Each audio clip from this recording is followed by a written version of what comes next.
Donc Isabelle, tu viens nous rejoindre sur le podium. Donc vous avez des questions par rapport à tout ce qu'on a discuté toute la journée? Ah, oui.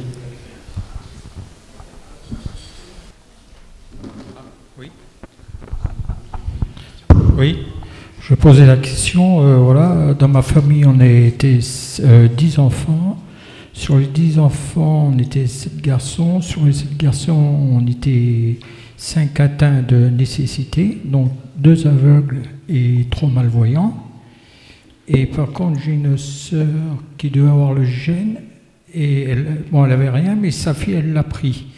Et pourtant mon père, mes 2 grands-pères, ils n'avaient rien de tout ça. Alors je me demande d'où ça vient. Si ça remonte à loin, pourtant on dit que c'est génétique, mais je ne comprends pas pourquoi mes 2 grands-pères et mon père, ils n'avaient rien de tout ça. Je ne comprends pas. Alors s'il y a une réponse à ça, merci. Donc c'est sûrement lié à l'X, mais on va demander le diagnostic à Isabelle. Ah, il y a une discussion entre les généticiennes.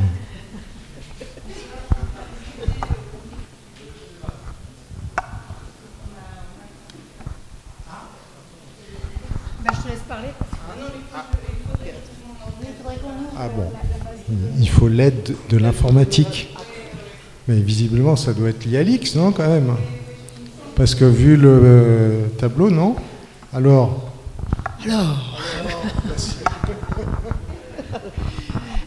c'est ce qu'on évoquait dans les transmissions. Quand on prend un cas isolé dans une famille, chez un garçon, on peut avoir, classiquement, on a toujours dit, vos parents n'ont rien, vos descendants n'auront rien.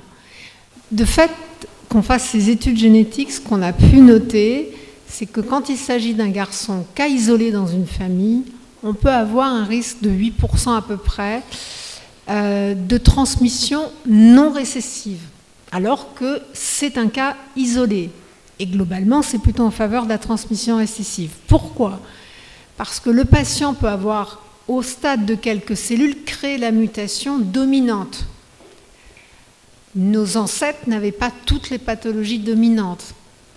Les 2 premiers hommes et femmes, n'avaient pas toutes les pathologies dominantes. Donc on peut créer, lorsqu'on fait son brassage génétique et qu'on est au stade de quelques cellules, une variation qui va donner une maladie dominante. Donc l'étude génétique, même si vous êtes un cas isolé, elle a au moins cet avantage de dire c'est une transmission récessive, on en a la preuve. Finalement, la mutation est apparue de novo chez vous. C'est des gènes qui font souvent ça aussi. Il y a par exemple CRX qui peut donner des amoroses congénitales de Leber et on est dans du dominant et ça pourrait être transmis. Ensuite, l'autre hypothèse, c'est des transmissions liées à l'X puisque les femmes ne développent pas la pathologie. Je suis un garçon, ma mère n'a pas de frère. Ma grand-mère n'a pas de frère. Mon arrière-grand-mère n'avait pas de frère. Finalement, il faudrait remonter à très loin en amont pour qu'il y ait une atteinte. Et d'autre part, quand bien même j'aurais un frère, si c'est ma mère qui est également conductrice, il a un risque sur 2 d'avoir aussi le bon X et donc de ne pas développer la pathologie. Donc dans ces transmissions liées à l'X, on peut avoir, sur des fratries qui sont peu nombreuses, un passage et une transmission liée à l'X, sans qu'il y ait de cas apparemment connus. Et puis remonter aux problématiques visuelles sur 3 générations, c'est pas évident globalement. Donc du lié à l'X semblait individuel, isolé, alors qu'il y a potentiellement un risque de transmission.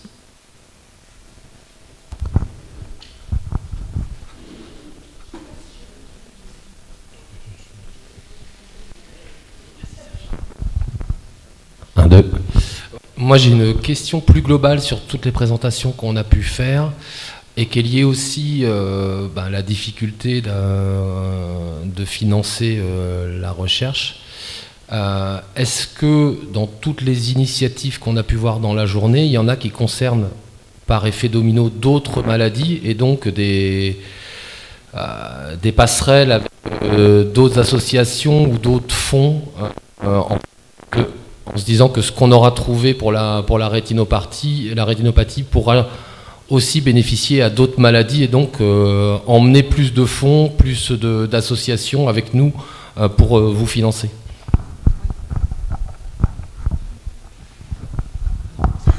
Tu veux répondre, Je dirais que Serge nous a montré un exemple où on reste quand même dans l'œil sur potentiellement les modèles de DMLA qui vont être aussi utiles dans les dystrophies rétiniennes.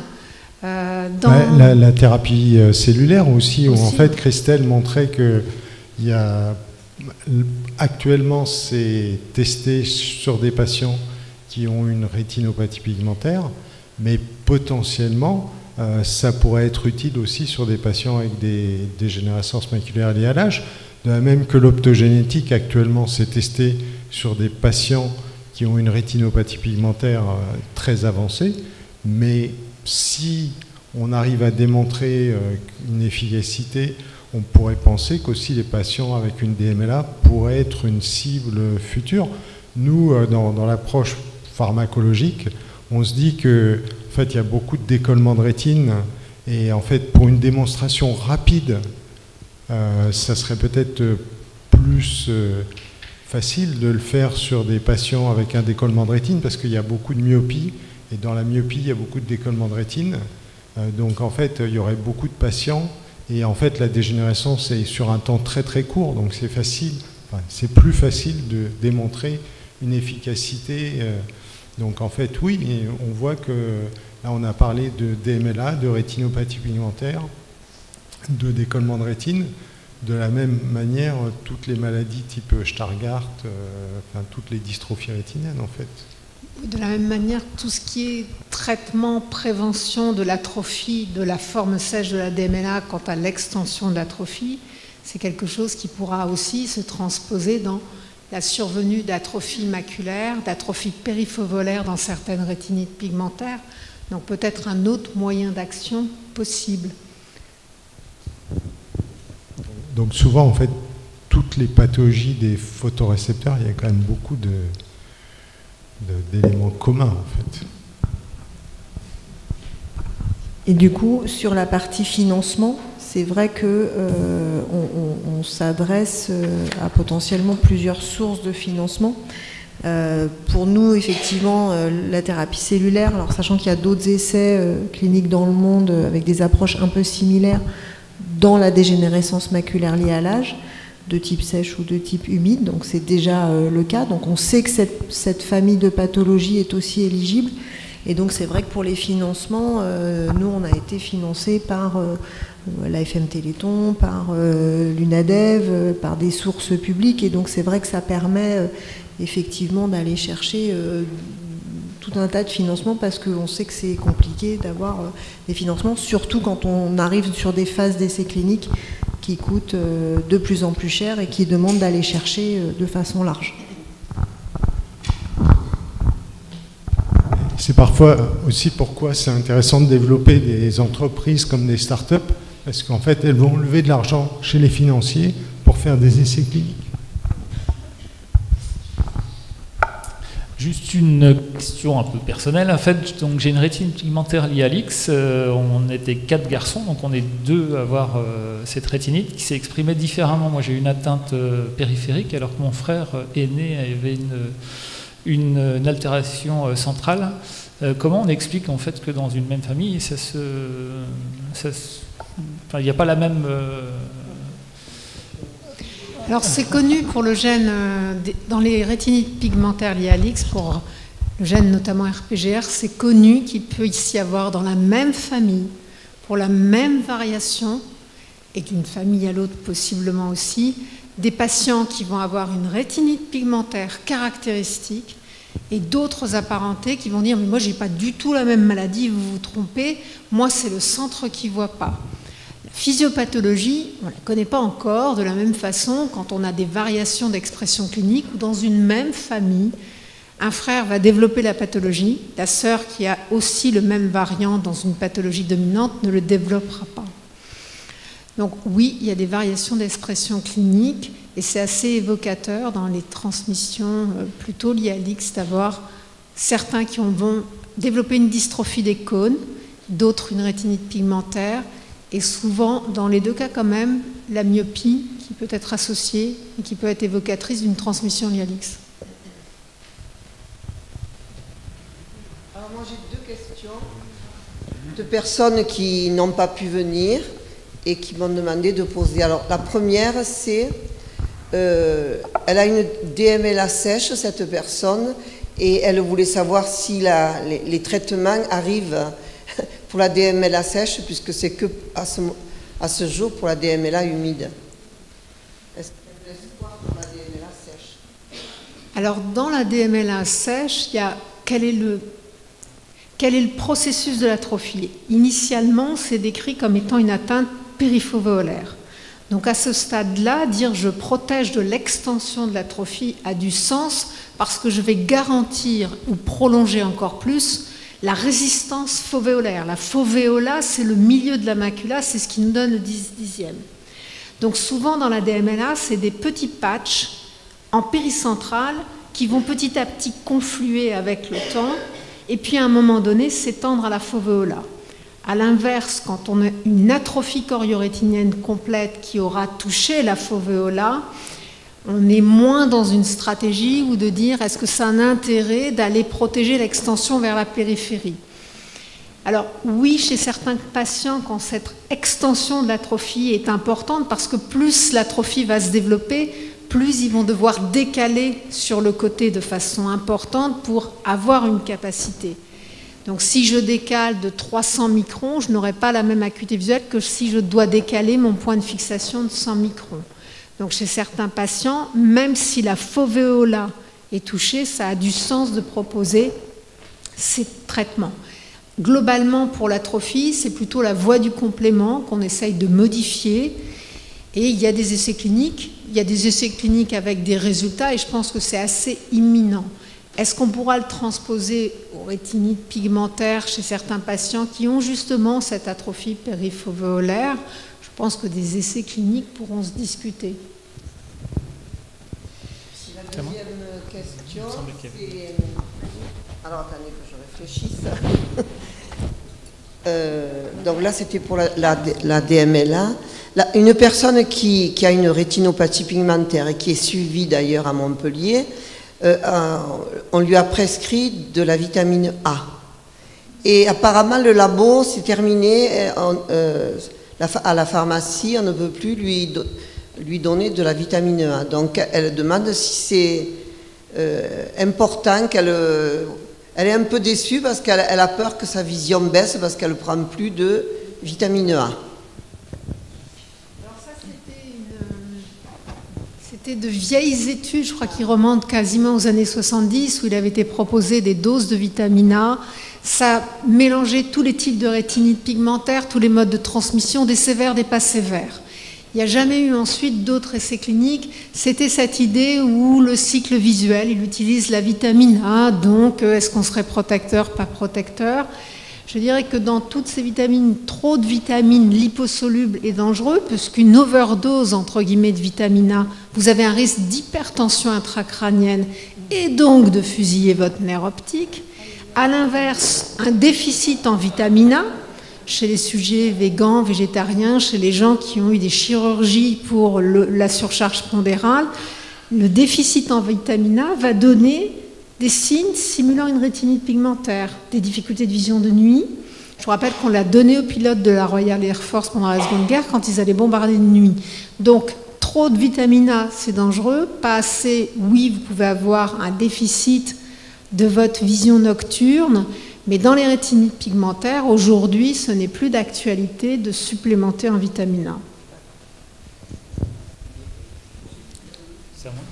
Je ne sais pas, C'est à moi ? Non, juste pour compléter sur les traitements pour les formes atrophiques, alors il y a deux molécules anti-compléments justement dont tu parlais qui ont été mis sur le marché aux États-Unis, il me semble l'été dernier ou quelque chose comme ça, avec des résultats qui sont assez moyens, mais qui, voilà, ils ont le mérite d'exister, mais ils ne sont pas encore arrivés en Europe et effectivement pour l'instant c'est encore très très léger, mais il y a 2 molécules que je connais pas bien, mais peut-être que Serge, tu pourras compléter. Mais en tout cas, il y a des choses maintenant qui commencent à arriver. Mais effectivement, le défaut ça bloque de l'étude, un petit peu, c'est d'avoir mélangé des atteintes avec FOVA détruite et pas détruite. Tu disais. Non, mais donc, voilà, je pense qu'il y aura plus peut-être à reconsidérer l'indication. Après, dans les utilisations de la voie du complément et de son inhibition, tu as la maladie des dépôts denses.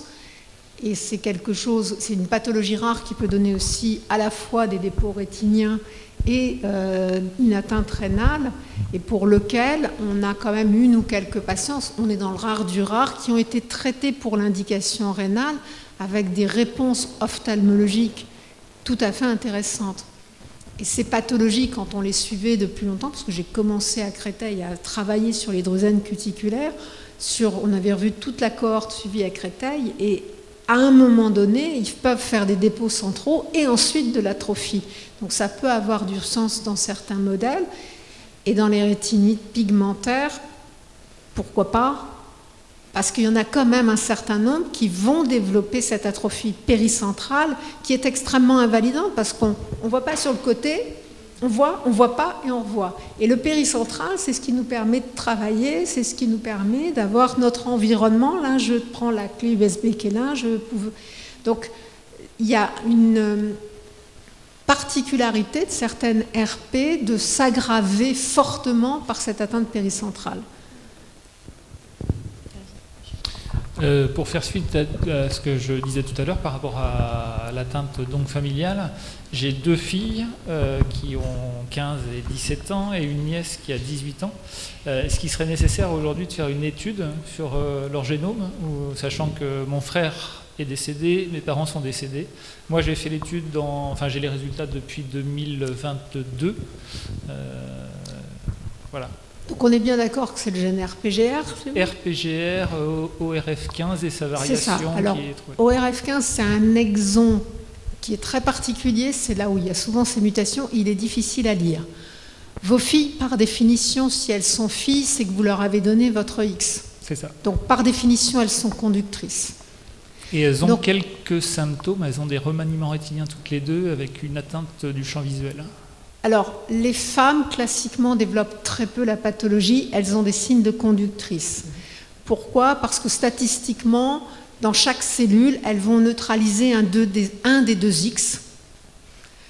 Et donc, statistiquement, il y a à peu près 50% des cellules qui ont le bon X, donc on développe peu de choses. Donc, elles peuvent développer la pathologie en faisant des formes plus asymétriques, mais ce n'est jamais aussi précoce et marqué que le garçon. Donc, vos filles peuvent consulter en génétique médicale pour encadrer le projet parental. Ça, c'est légitime. Sachez que d'un centre à l'autre, d'un département à l'autre, ça peut être plus ou moins souple, mais dans les rétinites pigmentaires liées à l'X, potentiellement, le projet parental peut être encadré. Donc, vos filles, vont être vérifiées quant à leur statut de conductrice, c'est obligatoire. Elles auront la prise de sang pour confirmer qu'elles ont bien la mutation familiale.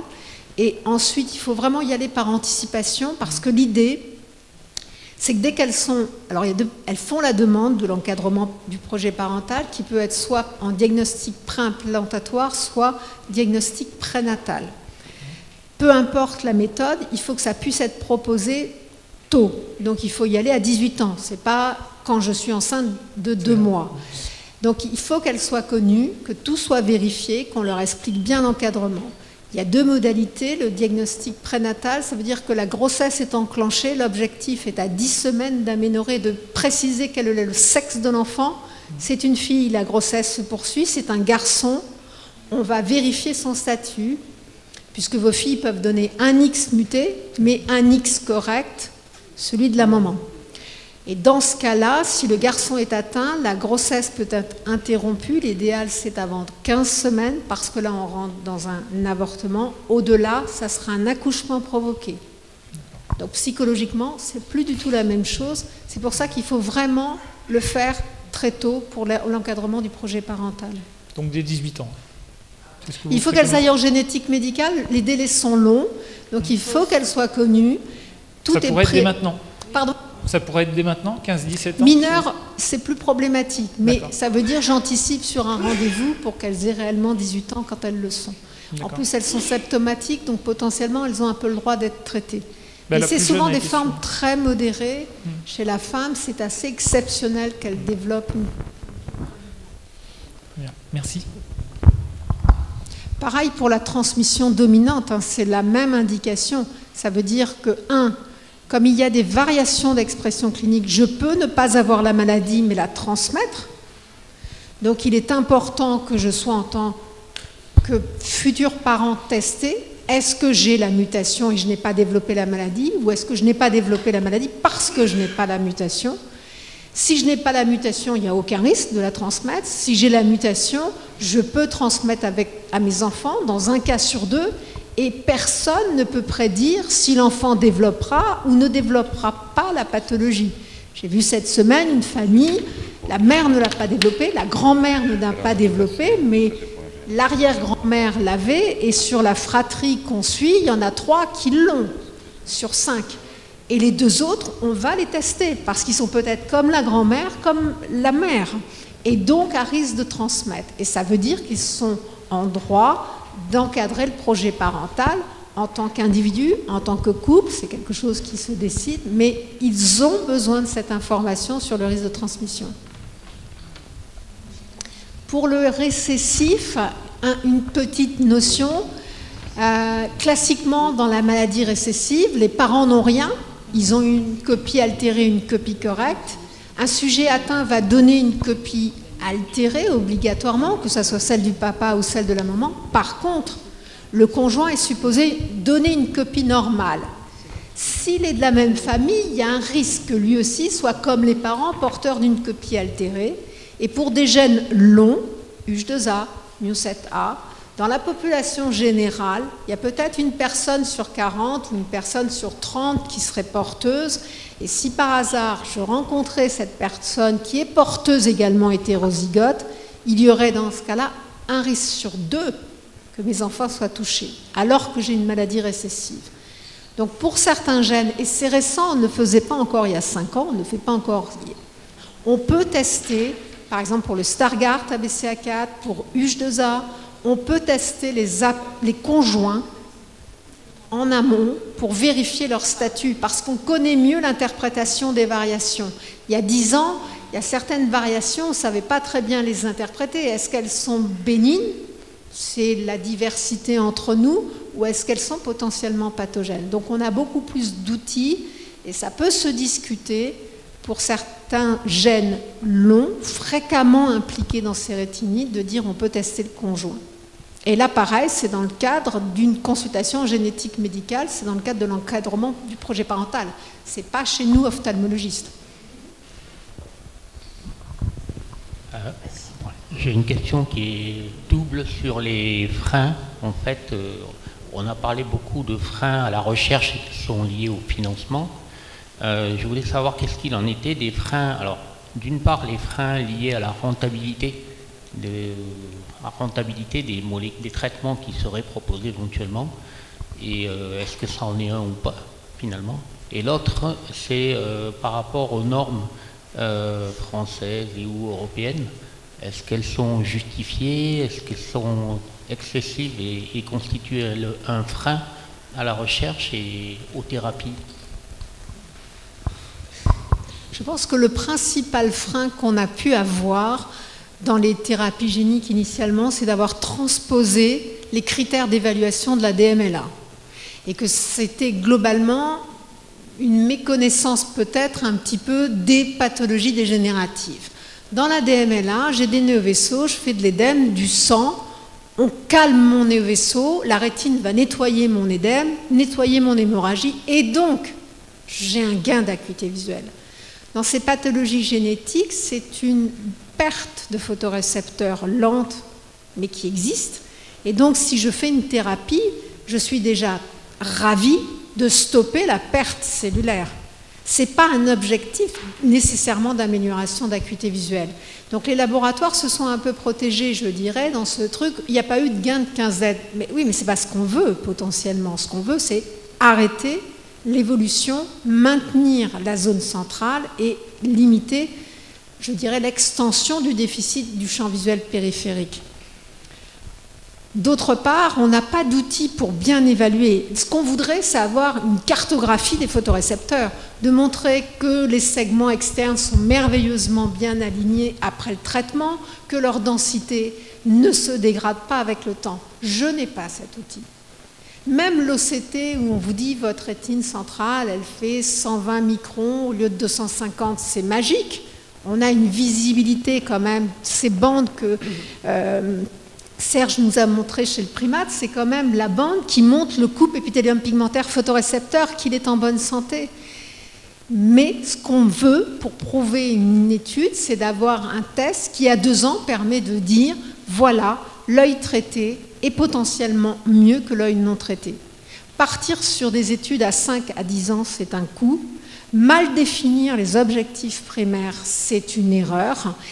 Et l'idéal, c'est pour ça qu'un peu, pour la choroïdérémie, il y a eu des équipes qui disent ben, on va traiter plus tôt, ce qui est osé quand même, mais c'est peut-être dire, dans ces maladies rares, peut-être ne pas dire on traite quand c'est avancé, parce que c'est problématique quand le processus de dégénérescence est tellement enclenché que est-ce qu'on peut vraiment l'arrêter? Traiter plus tôt, c'est aussi un problème éthique. Traiter quand on a encore 30, 40 degrés de champ visuel et une acuité visuelle à 7/10, faut oser. Les patients qui ont été traités dans ces essais cliniques pour choroïdérémie, ils avaient un champ visuel maximal, je dirais, de 10 degrés et une acuité visuelle qui devait être de moins de 5/10. Comment sont les photorécepteurs qui sont toujours vivants dans ce contexte? Peuvent-ils être recrutés? Y a-t-il un environnement qui est quand même toxique pour que finalement la réponse ne soit pas idéale? Donc c'est d'avoir des outils pour pouvoir répondre plus vite, au moins idéalement à 5 ans. Mais on le voit bien, les patients choroïdérémie, dans l'étude, on les a suivis 2 ans avant la chirurgie. En 2 ans, ça ne bouge pas. Dans nos capacités d'évaluer le patient, ça ne bouge pas. Ça ne veut pas dire que lui, il n'a pas des difficultés, d'où l'intérêt des tests de motricité, de mobilité, d'où l'intérêt de codifier l'environnement lumineux, parce que ça sera plus sensible. Mais avoir des outils pour évaluer à court terme, ça sera un peu plus pertinent. Mais on a aujourd'hui, globalement, je pense, tous les outils, entre la thérapie génique, des vecteurs qu'on essaye d'améliorer, comme fait Vicky, sur des gènes plus longs, ou l'approche où on va prendre 2 AAV fractionnés, les corrections possibles de fautes d'orthographe. Ça, il y a 10 ans, on n'avait pas grand-chose. Donc c'est une vraie révolution. Maintenant, c'est comment nous, on peut répondre à une évaluation objective, rigoureuse, parce que ces essais doivent être obligatoirement rigoureux. Et la particularité aussi, c'est qu'on fait, et heureusement, dans ces essais, on fait des phases 1-2, parce qu'on ne peut pas prendre de sujets sains pour aller leur décoller la rétine et leur injecter le produit. Donc, c'est à part, et puis les cohortes ne seront pas nombreuses, donc c'est dire que la preuve statistique, c'est pas comme dans les maladies, où vous avez 6000 personnes que vous allez inclure en 3 mois, vous n'inclurez jamais 6000 patients en 3 mois dans ces pathologies. Donc il y a même la période d'inclusion, le nombre de patients à atteindre pour... Notre objectif, c'est de dire, oui, il y aura peu de patients, mais on va avoir des outils très précieux pour évaluer réellement la réponse. Magali ?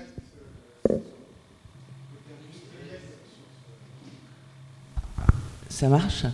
Oui, c'est tout à fait ce que dit Isabelle. Je pense que les autorités réglementaires, et elles ne sont pas là pour se défendre, donc c'est très bien, mais ont un peu standardisé les critères d'évaluation des maladies en ophtalmologie. Et les maladies rares, les maladies héréditaires en ophtalmologie, d'abord il faut connaître chacune très bien, parce qu'elles sont très différentes, et souvent il y a une méconnaissance de la maladie, et il ne faut pas standardiser les critères, parce que chaque maladie est différente. Alors on y travaille, hein. Moi je pense que les médecins spécialistes tels qu'Isabelle ou d'autres sont tout à fait conscients de ça et travaillent beaucoup avec les autorités à ce sujet. Et je pense qu'aussi le rôle des associations de patients est extrêmement important. Et il y en a de plus en plus des interactions entre les associations de patients et les autorités, pas assez à mon avis, pour faire connaître justement les maladies et pour faire évoluer le système d'évaluation des essais cliniques et de leurs résultats. C'est les deux, c'est global, c'est les autorités américaines, les autorités européennes. Il semblerait que les autorités britanniques qui ont pris leur indépendance soient un peu plus ouvertes, donc on va voir. Je pense que, en fait, Magali ne le dit pas, mais en fait, GeneSight a développé une thérapie génique où ils ont obtenu en Angleterre, donc au Royaume-Uni, l'autorisation sur le marché. Par contre, en Europe et aux États-Unis, non, sur la base des mêmes résultats. Donc on voit que suivant l'agence, il y a une agence qui dit, bah oui, vous avez suffisamment de données, go, puis on verra s'il faut après réévaluer les choses. Et puis il y en a deux autres qui disent, bah non, là, il faut recommencer, il faut que vous remettiez 20 millions sur la table pour tester à nouveau des patients. Et on verra dans 3, 4 ans, 5 ans, quand vous nous donnerez tous les données. Mais pour des petites entreprises, on peut comprendre que c'est une décision qui est lourde de conséquences. Avec la même problématique, c'est que même si tu fais un deuxième essai, une deuxième cohorte, on puisse encore te dire que le poids statistique n'est pas suffisant. Donc c'est plutôt changer la notion de prise de risque quelque part pour ces autorités qui se protègent fortement en disant un deuxième essai, un troisième essai. Voilà. Bonjour, juste une question. Est-ce que le fait de recevoir, alors je me projette peut-être un petit peu plus tard, une thérapie génique pose un problème pour recevoir une deuxième thérapie génique ultérieurement en cas de développement? Par exemple, RPE65, il y a Luxturna, si dans 10 ans il y en a une autre, est-ce que le fait d'avoir reçu Luxturna pose un problème? Ou RGPR avec Janssen et Beacon qui est derrière et qui va arriver peut-être 3 ans derrière. Est-ce que ça pose un problème de recevoir une première pour la suite? Alors la thérapie génique, quand elle est dédiée à un seul gène, elle ne pose pas de problème. RPE65 ne seront pas traités pour RPGR, puisque RPGR fonctionne. C'est plus effectivement quand on a deux approches thérapeutiques pour un même gène, avec deux sociétés différentes, dont le vecteur, le fait d'aller avoir un impact sur la cellule peut être différent.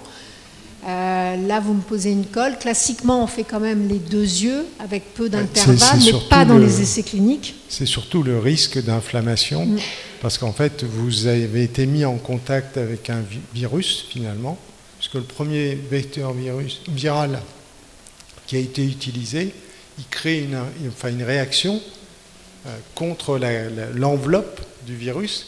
Et si on utilise un virus très proche pour le deuxième traitement, vous allez répondre massivement contre en fait, l'enveloppe du vecteur. Et donc, il y a un risque que vous ayez une inflammation très forte la deuxième fois. Donc, je sais pas. C'est pour ça qu'on traite en général les deux yeux avec très peu de décalage. Quand on fait Luxturna, c'est à peu près 6 jours.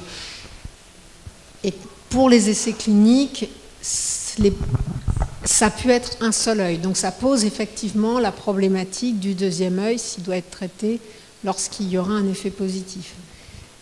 Mais d'autres essais cliniques ont une modélisation où on va faire quand même les deux yeux, mais pas sur les premières phases quand même. Sur les premières phases, il n'y a qu'un œil traité. Alors tout à l'heure, vous avez parlé d'accompagnement de projet parental, vers qui se tourner. Et une deuxième question, une personne qui apprend, qui a une rétinite pigmentaire, qu'est-ce que vous lui conseillez de faire dans les premiers temps pour connaître les détails de sa pathologie? Alors, pour le projet parental, ça a du sens quand on connaît le mode de transmission et quand on a la preuve génétique. Puisque si c'est dominant, on va chercher la mutation chez l'enfant futur à naître et dire il la porte, il ne la porte pas. Si c'est lié à l'X, il a la mutation ou il ne l'a pas. Sur du récessif, c'est plutôt le conjoint qui est testé en amont. Y a-t-il un risque ou pas? Si le conjoint était porteur hétérozygote, c'est de la même façon. Il y a un risque sur 2, donc on peut tester l'enfant à naître. On teste où? C'est en génétique médicale. L'encadrement du projet parental, il est très strict, il est bien fait. Vous êtes accueillis dans des services de génétique médicale qui encadrent et qui sont habilités à encadrer le projet parental. Donc il y en a 5 en France, même peut-être un peu plus quand même, ça dépend du DPI ou du DPL, mais globalement ça passe par un service de génétique médicale avec une demande de consultation. J'ai une pathologie de rétinite pigmentaire, je veux savoir quel est le risque, comment je peux encadrer le projet parental. Ça ne passe pas du tout par l'ophtalmologiste.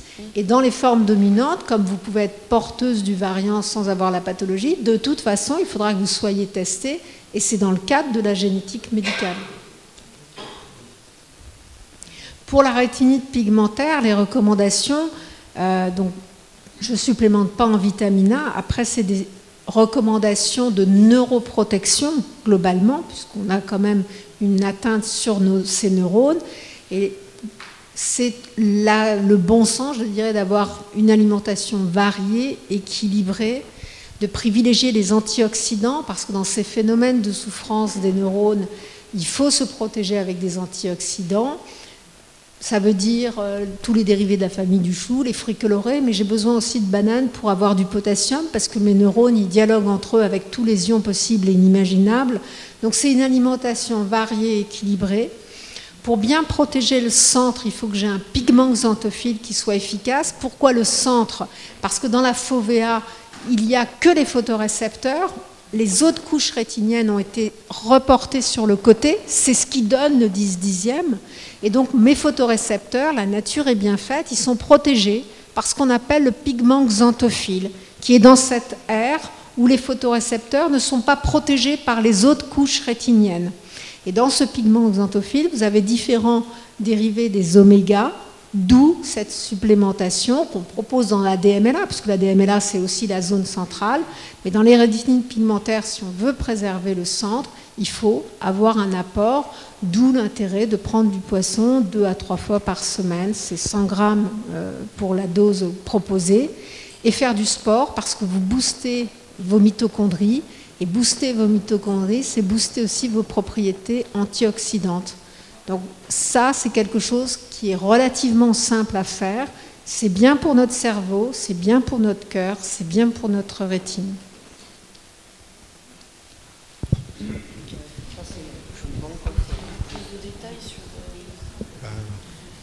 Enfin, je pense qu'il y a aussi la prévention solaire.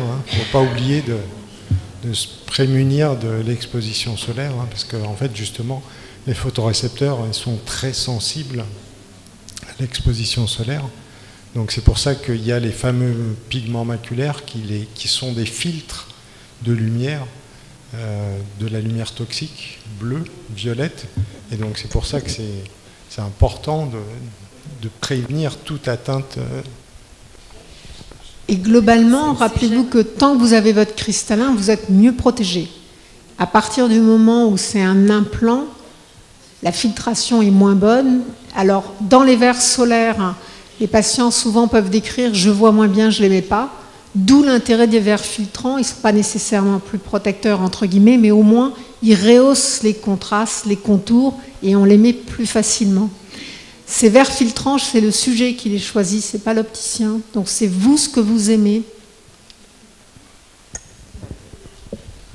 Et comment fait-on pour connaître le gène qui est affecté en fait? C'est quoi les démarches pour savoir? Alors, par le plan transgénomique, il y a 2 aspects. Vous pouvez être éligible à partir du moment où il y a une dystrophie rétinienne au plan transgénomique. Ça suppose d'avoir quand même au moins un apparenté. C'est rare qu'on puisse demander un génome solo par difficulté de lecture. Mais si on a un patient adopté qui n'a aucune connaissance de ses parents, on peut le proposer en génome solo. C'est plus récent, cette possibilité de ne pas avoir le trio. Initialement, au tout début, il y a 3 ans, c'était quasiment une obligation d'avoir le sujet, les 2 parents, ou le sujet et un frère et une sœur. si un des deux parents était décédé. Donc l'idéal, c'est de faire une analyse directement du génome, vous, vos deux parents, ou vous, un des deux parents, en duo, ça passe. L'autre alternative, alors les centres qui ont accès au génome, c'est ce que vous a expliqué Béatrice, il faut qu'ils aient l'habilitation à envoyer sur les plateformes. Les dossiers sont systématiquement soumis pour accord de principe. Ils ne sont pas refusés quand c'est une dystrophie rétinienne, mais ça fait partie du contrôle pour qu'il n'y ait pas de demande abusive du génome, ça a quand même un coût. Donc on a ce qu'on appelle des RCP, des réunions de consultation pluridisciplinaires, où on présente le cas du patient en disant voilà, ce patient c'est bien une rétinite pigmentaire, c'est bien une dystrophie maculaire, voilà, j'ai telle apparenté qui pourra être prélevée, et on obtient l'accord.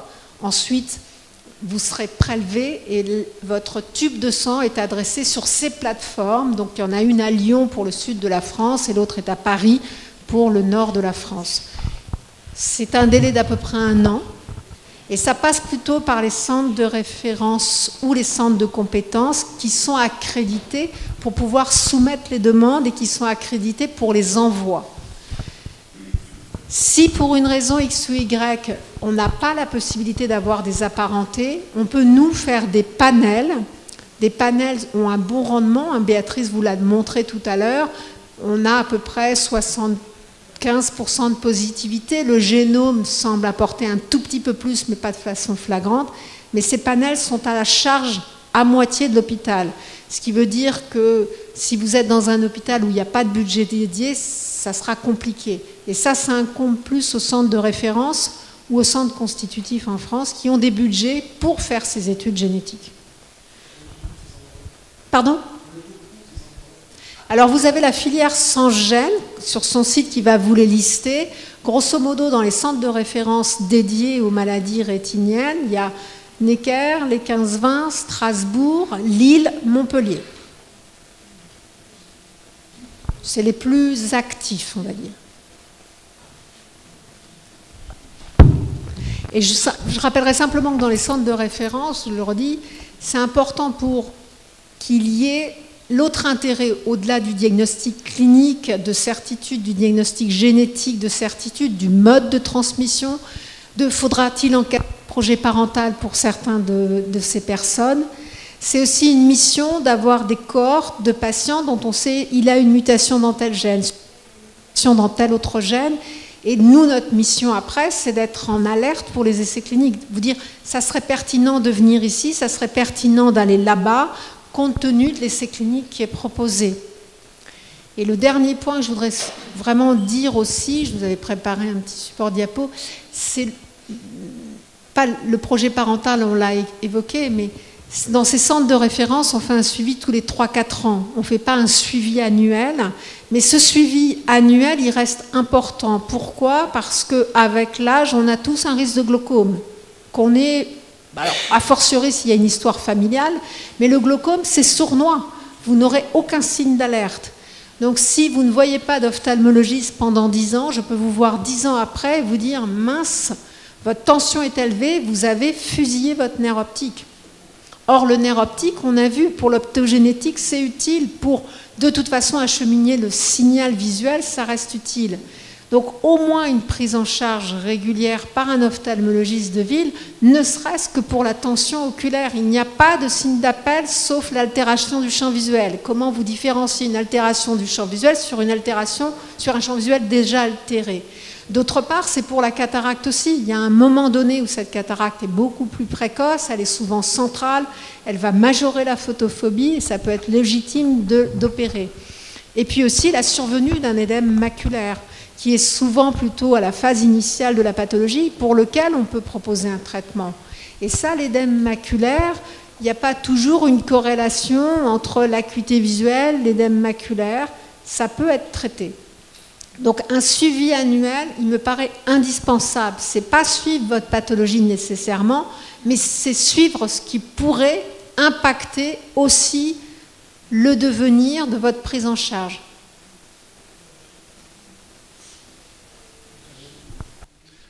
Oui, j'avais 2 questions, on va dire, à tous les professeurs. Les 2 dernières, parce qu'on a encore une table ronde juste après. D'accord. La première, c'est pour tous tous les professeurs et les docteurs et chercheurs qui sont ici aujourd'hui. Est-ce que vous pensez que l'intelligence artificielle va nous permettre vraiment de faire une avancée, des progrès au niveau de trouver des résultats sur toutes ces différentes recherches, que ce soit au niveau des cellules, au niveau de génétique?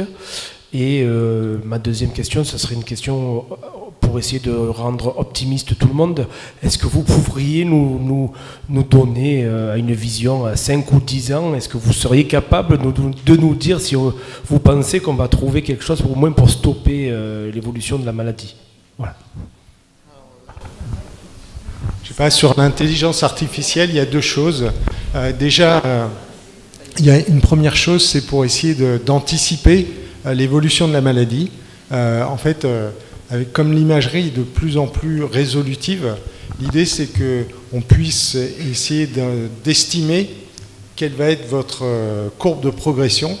Alors vous allez me dire, moi j'ai pas forcément envie de savoir, mais en fait si vous rentrez dans un essai clinique, l'idée c'est qu'on puisse plus ou moins estimer cette courbe et qu'on regarde si quand on vous traite, vous cassez la courbe. Parce qu'en fait c'est intéressant de savoir est-ce que le traitement est efficace, et du coup est-ce que les contrôles ils vont pas casser la courbe, mais ceux qui ont été traités ils vont casser la courbe. Donc ça c'est le premier point.